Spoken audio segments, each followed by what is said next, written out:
Boy finds suitcase with $1 million in the trash. What he does next will shock you. Tyler had always been too curious for his own good. That Tuesday morning, as he walked to school through the neighborhood of Hope Heights on the outskirts of Chicago, his brown eyes lit up when he spotted something strange in the trash bin at the corner of Blossom Street and Lincoln Avenue. The black suitcase was slightly open, revealing what looked like money. A lot of money. The 10-year-old boy, his curly hair swaying in the morning breeze, glanced around before approaching. His small hands trembled as he fully opened the suitcase and saw stacks upon stacks of $100 bills neatly bundled with rubber bands. "Oh my God," he whispered, swallowing hard. Tyler's heart pounded so loudly he could hear it in his ears. He quickly shut the suitcase and looked around again. The street was empty, with only a few cars passing by on the busier avenue. Grabbing the suitcase with both hands, he ran home, completely forgetting about school. The house he shared with his grandmother Margaret was small, just 2 rooms, located in a low-income housing complex. Mrs. Margaret, 68 years old, worked as a cleaner in 3 different homes to support herself and her grandson ever since her daughter had left 5 years ago, leaving Tyler as a baby. "Grandma, Grandma," Tyler shouted as he burst through the front door. Margaret was in the tiny kitchen, preparing breakfast with the few ingredients they had, yesterday's bread and margarine. The coffee was weak, stretched thin with extra water because they were running low on grounds. "What's all this yelling, boy, and why aren't you in school?" Tyler placed the suitcase on the old scratched Formica table. His hands shook with nervousness as he struggled to find the right words. "Grandma, you won't believe what I found in the trash." "Tyler, how many times have I told you not to dig through other people's trash? It's dangerous. There could be bad stuff in there." "But Grandma, just look," the boy said, opening the suitcase. Margaret dropped the spoon she was using to stir the coffee and clutched her chest. Her eyes widened at the sight of all that money. She had never seen so much cash in her life. Sweet Jesus, where did this come from? It was in the trash bin at the corner of Blossom Street. It was half open. I could see the money from far away. Margaret sank heavily into a plastic chair, still staring at the suitcase as if it were a ghost. Her hands, calloused from years of hard work, trembled slightly. "Son, this must belong to dangerous people. Money doesn't just get thrown away for no reason. Someone must be looking for this." "But what if no one comes for it, Grandma? We could use it to make our lives better. You wouldn't have to work so hard. I could get new school supplies." Dear listener, if you're enjoying the story, don't forget to like and especially subscribe to the channel. It really helps us out as we're just getting started. Now back to the story. Margaret shook her head, her graying hair tied in a simple bun swaying with the motion. "No, Tyler, this isn't ours. We have to turn it into the police." "Grandma, please, let's think about it. Just for today, let's keep it and see if anyone comes looking. If they do, we'll give it back." The woman looked at her grandson, then at the suitcase. She knew she was right about turning it into the authorities, but she also knew how much they struggled financially. They hadn't been able to afford meat in 3 weeks, living off rice, beans, and eggs when they had the money to buy them. "All right, but only until tomorrow.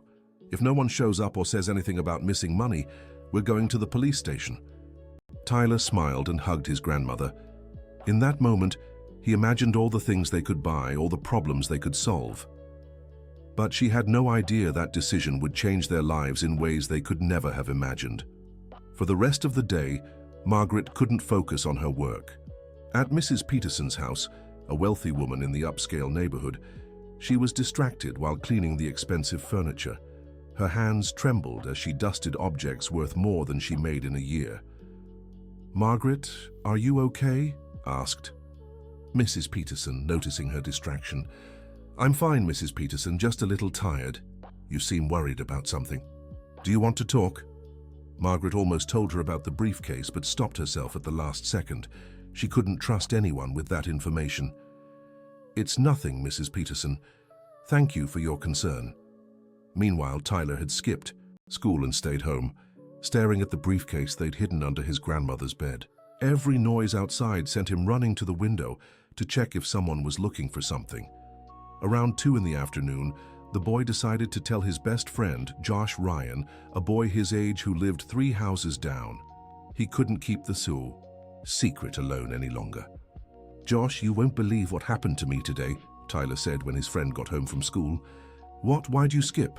Tyler told him the whole story, from finding the briefcase to deciding to keep it for a day.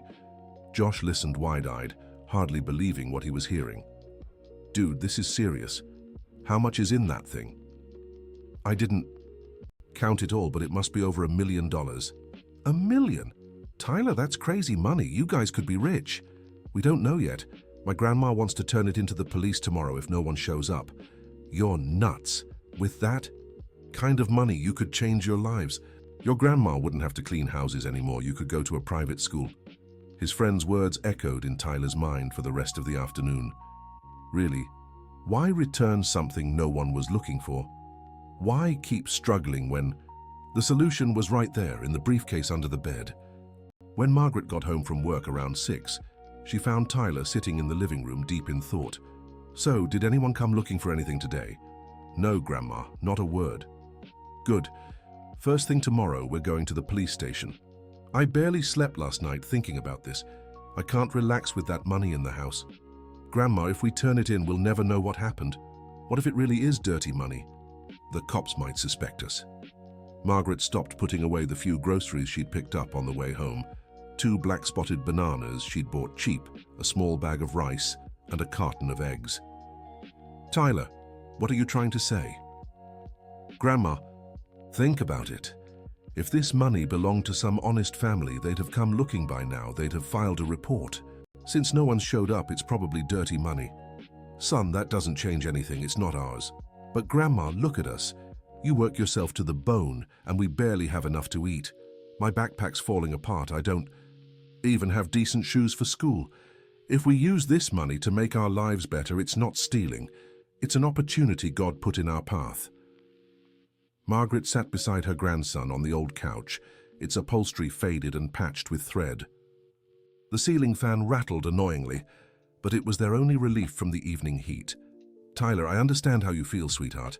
God knows I dream of a better life for us too, but stealing isn't the way." "It's not stealing, Grandma. We found it in the trash.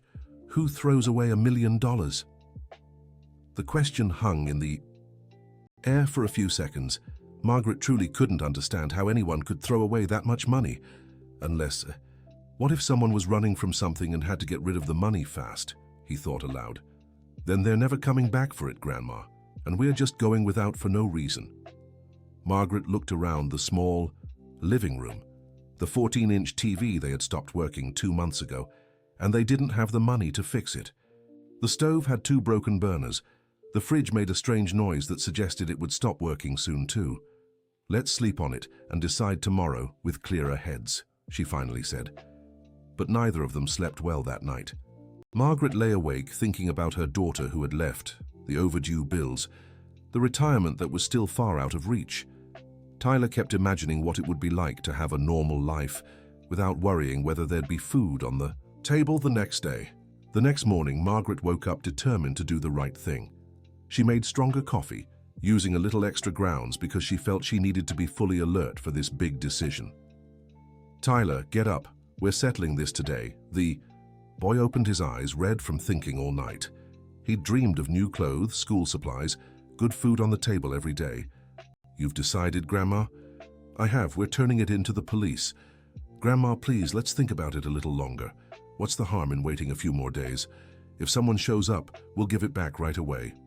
"Tyler, every day that money stays in this house, the harder it gets to do the right thing." "Then let's do this.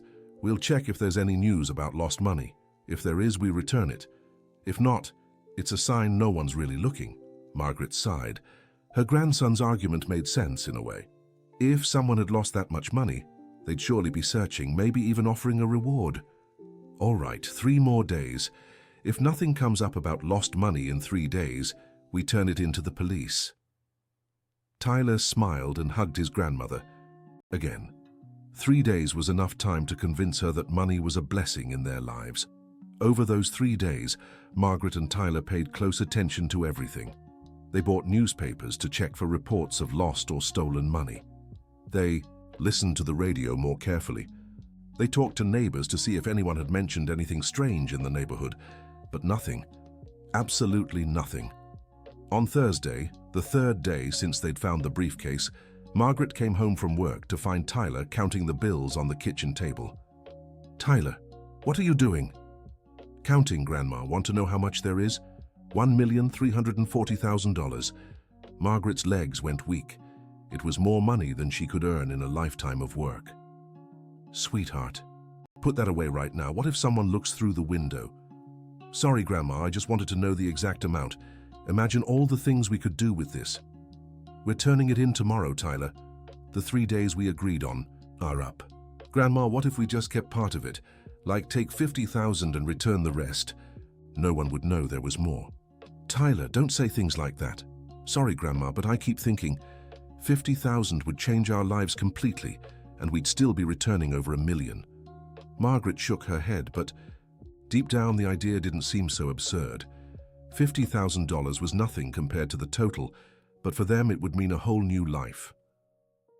"No, Tyler. Either we keep it all or turn it all in. We're not doing things halfway." "Then let's keep it all, Grandma. No one's looking, no one knows we have it. It's our chance for a better life."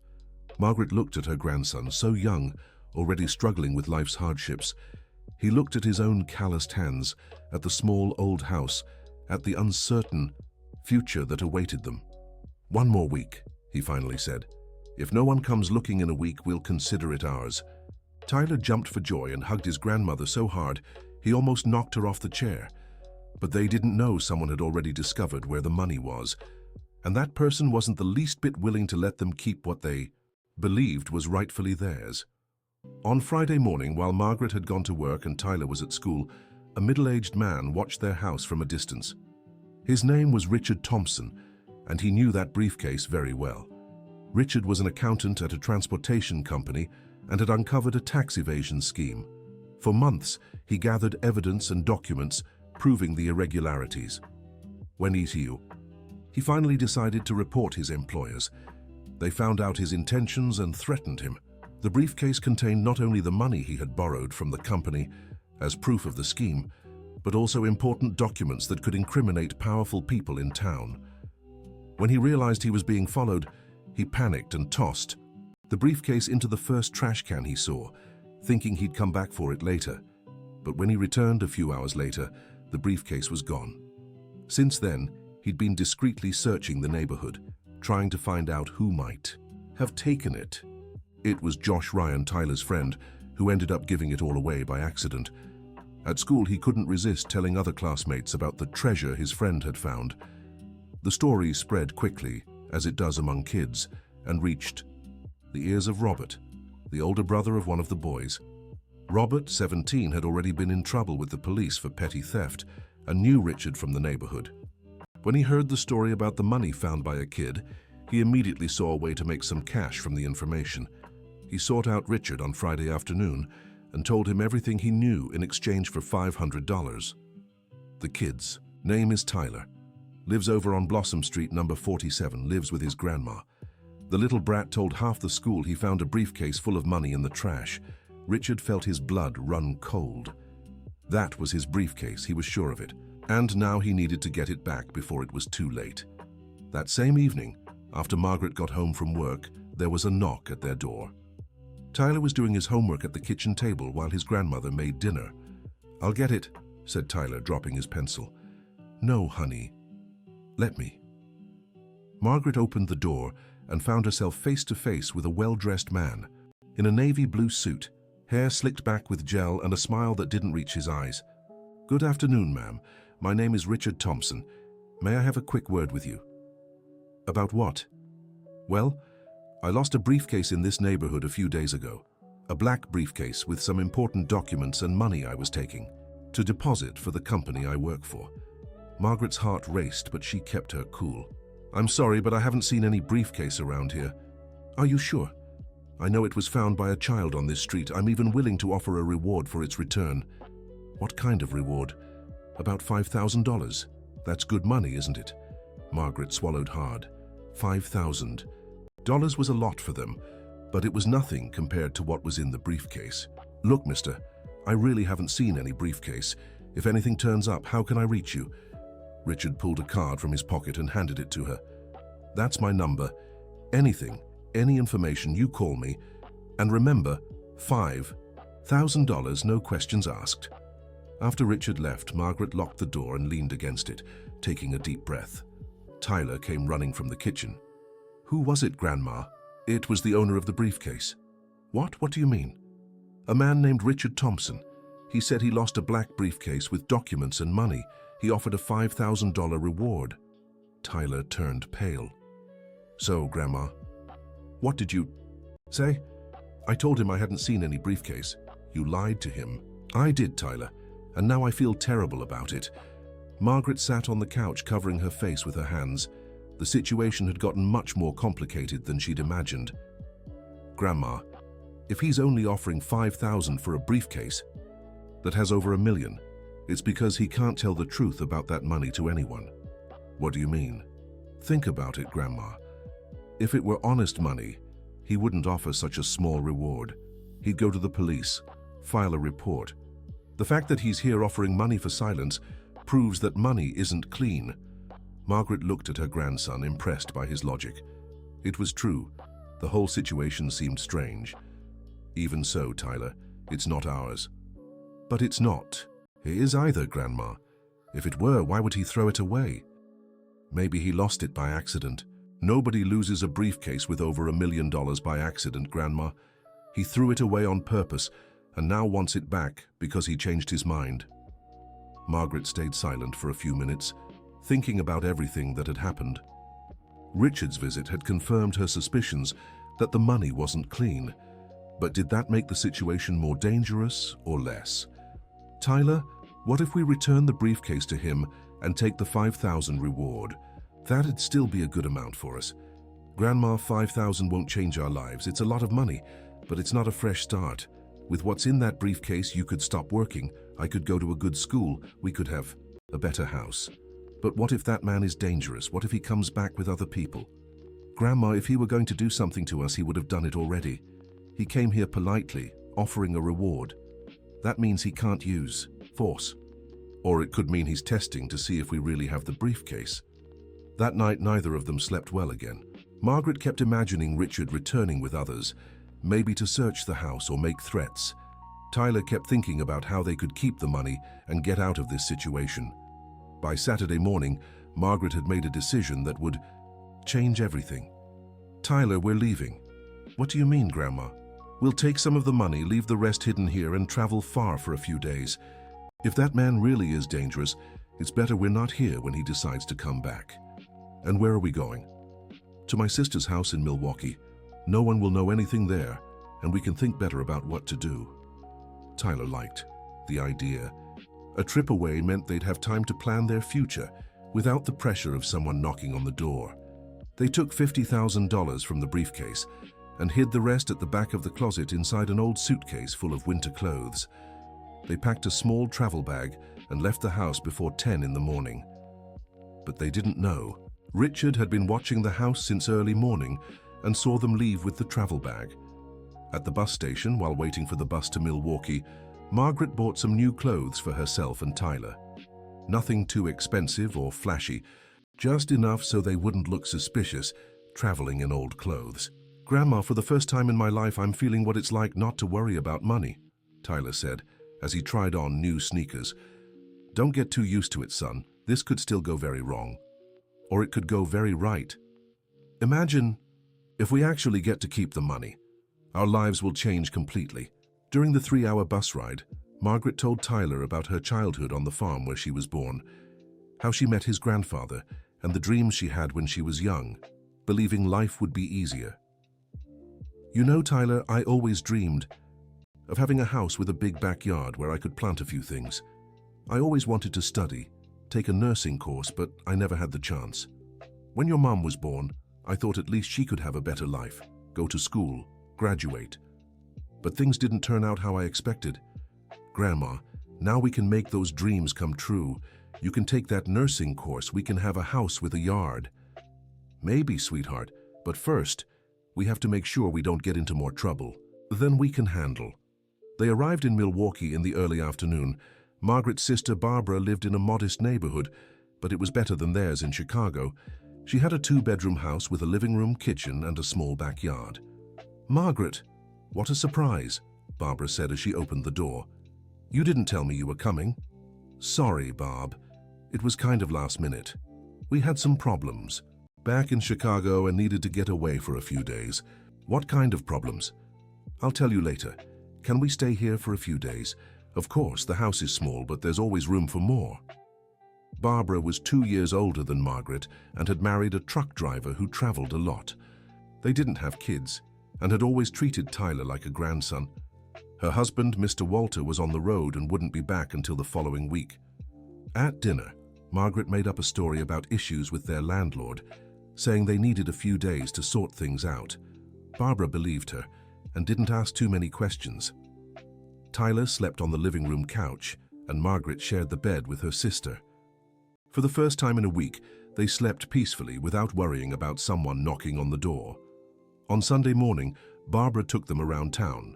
They went downtown, visited the main church, and walked through the central square. Tyler was amazed at how different the city was from Chicago. Smaller, quieter, with a slower pace of life. "Grandma, it'd be nice to live in a place like this," he said as they ate ice cream in the square. "It's a dream, sweetheart, but we'd need a lot of money for that." "But we do have a lot of money now," Tyler whispered. "We still don't know for sure, Tyler. Don't get your hopes up." But it was hard not to. All weekend, Margaret and I. Tyler talked about their plans for the future. A new house, a new life, private school for Tyler, a nursing course for Margaret. On Monday, Margaret called a neighbor in Chicago to ask if anything strange had happened on their street over the weekend. "Oh, Margaret, I'm so glad you called," said Mrs. Rose, the woman who lived next door. "A man came by asking for you on Saturday afternoon, said he was a friend and wanted to leave a message."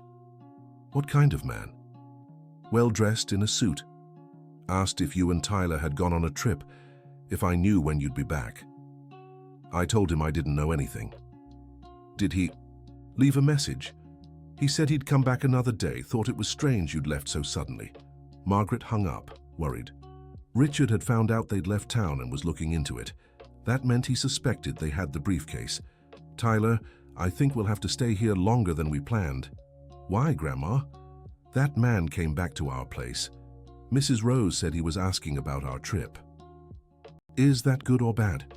"I don't know, sweetheart. But I think it's best we don't go back home yet." Margaret called her employers and made up an excuse about a family health issue, saying she'd need to stay away for another week. They were all understanding and said her job would be waiting when she returned. During that week in Milwaukee, Margaret and Tyler lived a life they never thought possible. They bought nicer clothes, ate at restaurants, went to the movies. Tyler got some books and toys he'd always wanted but could never have. Barbara was surprised by her sister's sudden financial improvement but didn't ask direct questions. She only commented how nice it was to see Margaret less worried about money. "You look younger, sis," she said one evening as they drank tea in the backyard. "It's been a while since I've seen you smile like that." "Sometimes we need to break from routine to remember life can be different," Margaret replied. "True, you should consider moving here. Life is calmer, the cost of living is lower. With what you spend on rent in Chicago, you could buy a little house here." Barbara's suggestion echoed in Margaret's mind. With the money from the briefcase, they really could move to Milwaukee, buy a home, start a new life far from any trouble. On Thursday, a week after arriving, Margaret gathered her courage and called Mrs. Rose again. "Rose, has anyone else come? Asking about us?" "Yes, Margaret, that same man in a suit came back on Tuesday. This time he had another younger guy with him. They stood in front of your house for a while talking, then they left. They didn't try to enter the house. Not that I saw, but it was strange how long they just stood there." Margaret hung up, even more worried. Richard now had others involved, making the situation more dangerous. "Grandma, I don't think we should go back to Chicago," Tyler said when she told him about the call. "But son, our life is there. My job, your school, our friends." "What life, Grandma?" "A life of struggle, barely getting by every day. Here we can start fresh with dignity. And the money still hidden at home? We'll go back for it when those men stop looking." "What if they never stop?" Then we live on what we brought. $50,000 is enough to start anew here. Margaret spent the whole night thinking. She knew Tyler had a point, but she also knew running from problems wasn't always the solution. Friday morning, she made a decision that surprised everyone. "Barb, how does one buy a house here in Milwaukee? Are you really thinking of moving?" "I'm seriously considering it. What paperwork is needed, how much it costs, that sort of thing. Depends on the neighborhood and house size. But there are good options here. Want me to take you to see some?" All weekend, Margaret and Tyler visited houses for sale. They saw simple, well-kept homes with 2 bedrooms, living room, kitchen, and yard. Prices ranged between $40,000 and $60,000. "Grandma, look at this one," Tyler said when they saw a light blue house with a big backyard. "There's space to garden, like you always wanted." "It is nice," Margaret admitted, picturing herself tending tomatoes and lettuce. The house cost $55,000. It was perfect for them, but would mean using nearly all the money they'd brought.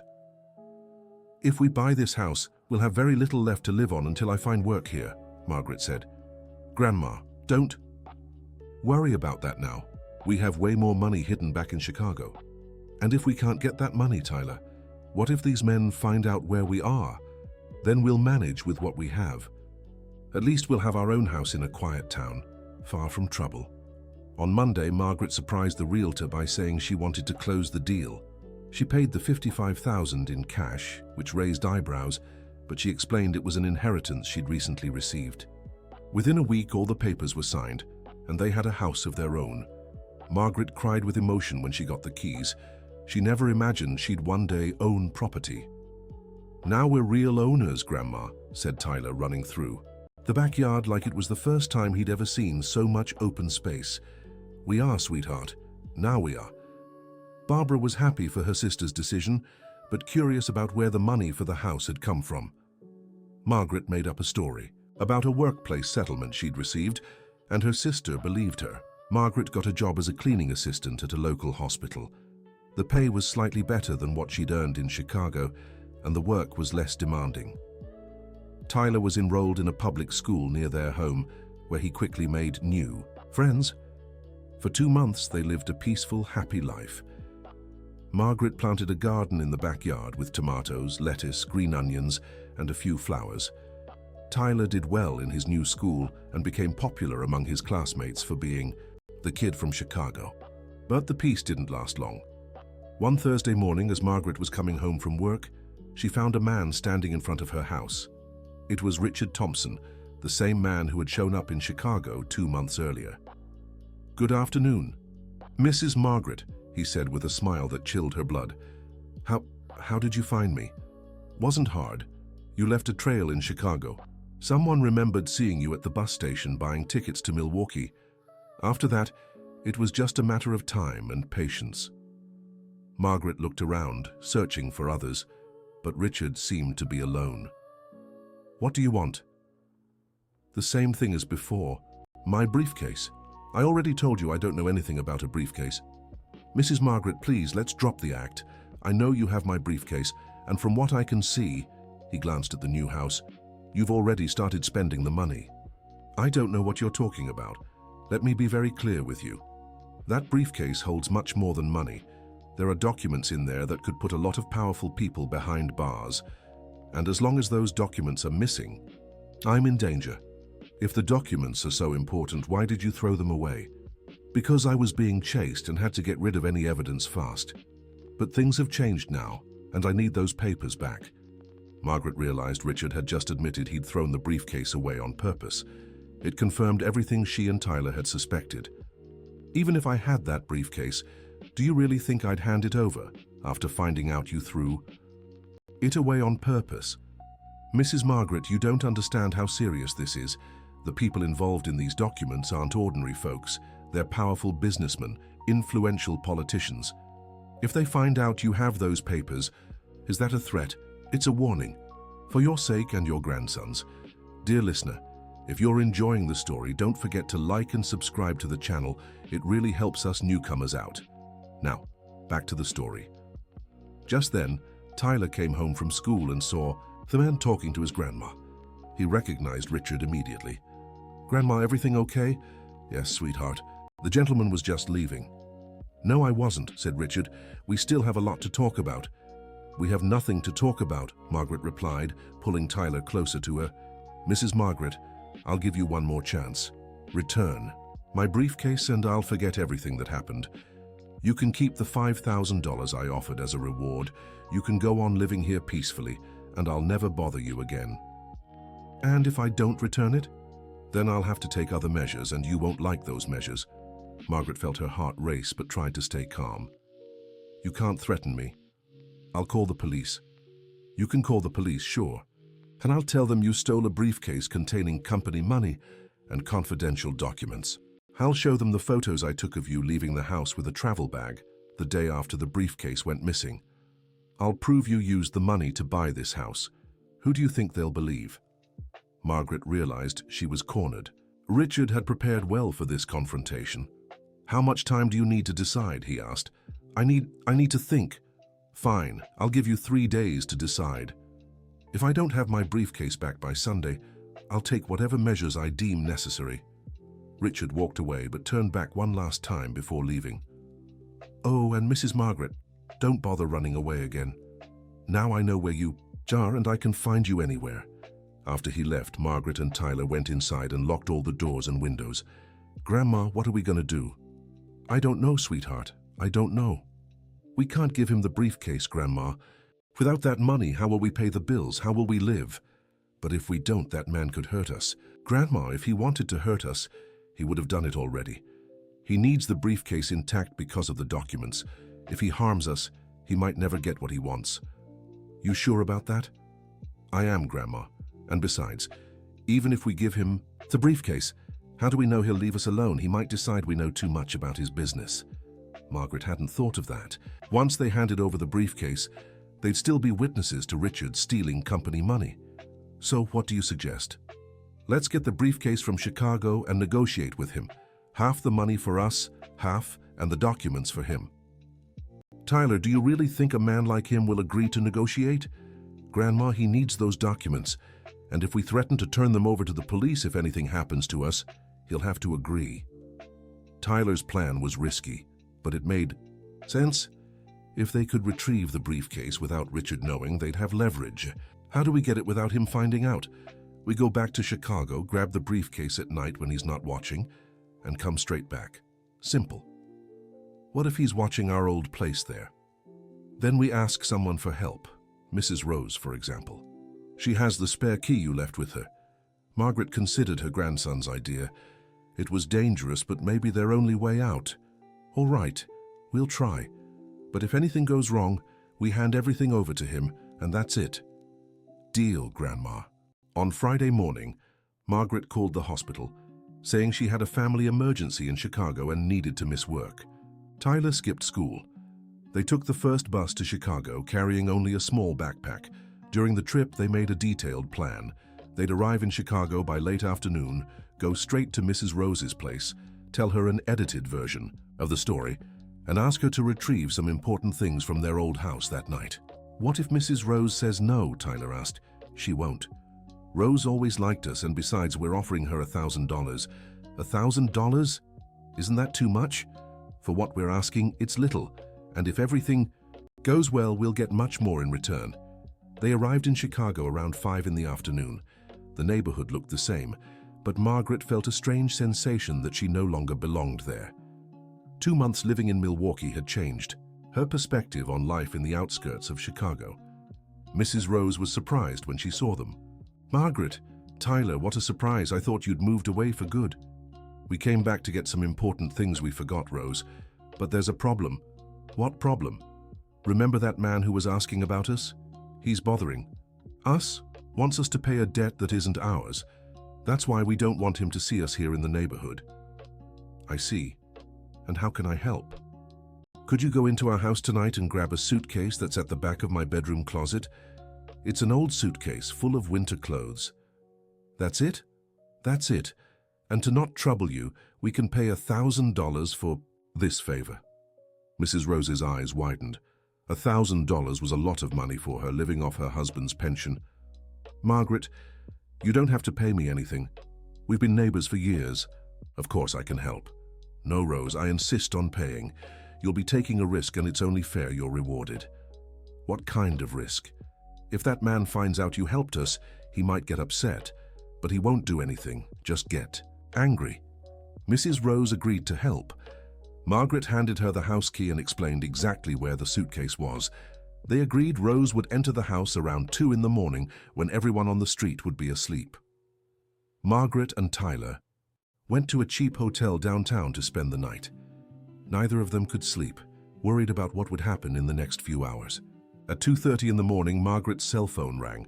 "Margaret, it's me, Rose. I got the suitcase. Everything's fine." "Thank you, Rose. You're an angel. But there's something strange. When I got to your house, I noticed someone had gone through things. Drawers open, furniture out of place. I think someone was there looking for something." Margaret froze. Richard had searched their house. "Did he find anything?" "I don't know. But the suitcase was where? You said, at the back of the closet. It seems he didn't touch it. Rose, are you home now?" "Yes, I brought the suitcase here. Perfect. We'll stop by in the morning to pick it up." Margaret hung up, relieved. They'd managed to recover the suitcase without being discovered. Now they needed to return to Milwaukee and figure out how to deal with Richard. Early in the morning, they went to Mrs. Rose's house. The suitcase was there, untouched, with all the money and documents still inside. "Rose, thank you so much. For everything, you saved us. Don't mention it, Margaret, but be careful, okay? That man seems dangerous." "We'll be careful, and if he shows up asking anything, you don't know a thing, all right? Don't worry." Margaret handed Mrs. Rose the promised $1,000, who was moved by the amount.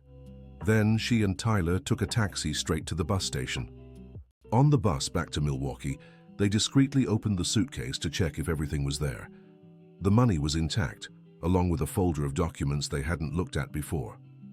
"Tyler, look at these papers," said Margaret, flipping through the documents. They were contracts, spreadsheets, handwritten notes, payment receipts, all related to a transport company called Thompson Transit Inc., which was apparently involved in tax evasion, slush funds, and other types of fraud. "Barb, these papers are a bomb. If they reach the Internal Revenue Service, a lot of people will go to jail. That's why this Richard is so desperate. It's not just the money he wants back, it's those documents. So we have a very strong weapon against him. Or we have a bomb about to explode in our hands." They arrived in Milwaukee late Saturday afternoon. Sunday was the deadline Richard had given them to decide. They had less than 24 hours to come up with a plan. At home, they took half the money from the briefcase, about $600,000, and hid it along with a copy of the most important documents. The other half and the original documents stayed in the original briefcase. "Grandma, tomorrow morning we'll call him and set up a meeting. We'll offer half the money and the original documents. The other half stays with us as payment for the months of suffering he put us through. And if he doesn't accept, then we threaten to hand everything over to the Internal Revenue Service. With these documents, he'll have much bigger problems than just losing the money. Tyler, are you sure this will work?" "I'm not sure of anything, Grandma, but it's better than giving everything up and ending up with nothing." On Sunday morning at 10, Margaret called the number. Richard had left. "Hello, Richard. It's Margaret." "Mrs. Margaret, glad you called. Have you decided?" "I have. I want to make a proposal." "What kind of proposal?" "I want to negotiate. I have your briefcase, but I won't return everything." "You're not in a position to negotiate." "Oh, but I am.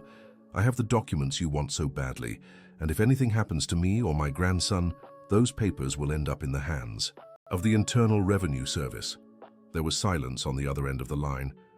"What kind of deal are you proposing?" "Half the money for me, half and the documents for you. Everyone wins." "And if I refuse?" "Then you'll have to explain to the owners of Thompson Transit Inc. why the documents proving their tax evasion are in the hands of the IRS."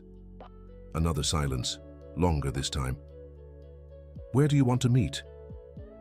"In the central square of Milwaukee, today at 3 in the afternoon, alone." "Fine, but if this is some kind of trap..." "It's not a trap, it's a fair deal for both sides." Margaret hung up and looked at Tyler. "He agreed to meet. Now let's hope everything goes well." "It will, Grandma. He needs those documents more than he needs the money. At 3 in the afternoon, Margaret arrived at the central square carrying the original briefcase with half the money and all the documents. Tyler stayed home, as they had agreed. If anything went wrong, he'd have a way to escape with the rest of the money. Richard was already there, sitting on a bench near the bandstand. He looked tense, constantly glancing around. "Mrs. Margaret, did you bring my briefcase?" "I did. I brought half the money and all your documents." "And the other half?" "Stays with me. That's the price for all the trouble you caused us. $600,000 is a lot of money. For someone who has over $1 million, it's nothing. Besides, you were willing to lose it all when you threw it away." Richard took the briefcase and quickly checked the contents. The documents were all there, and the money matched exactly. Half the total. "Fine, but I want your word that this ends here. I don't want any more trouble with you.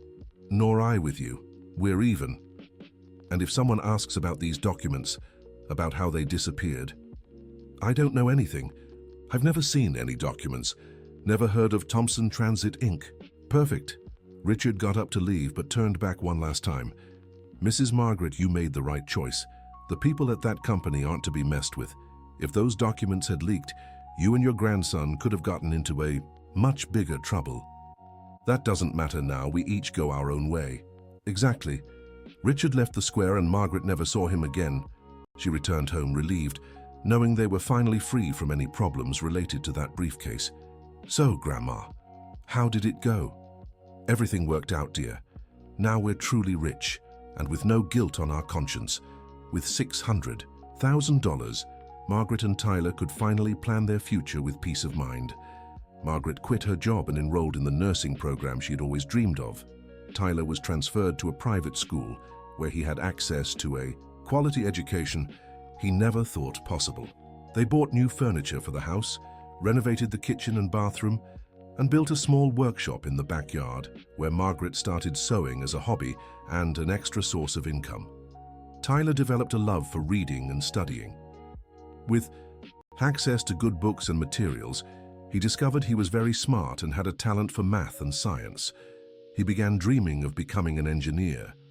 2 years later, Margaret graduated as a nursing technician and got a job at a private hospital in town.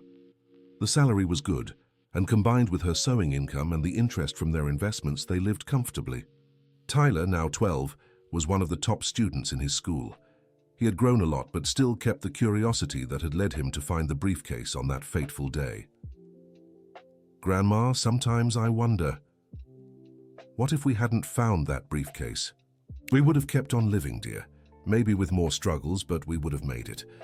But life wouldn't be half as good as it is now." "That's true. But we also wouldn't have gone through all those scares and worries. It was worth it, Grandma.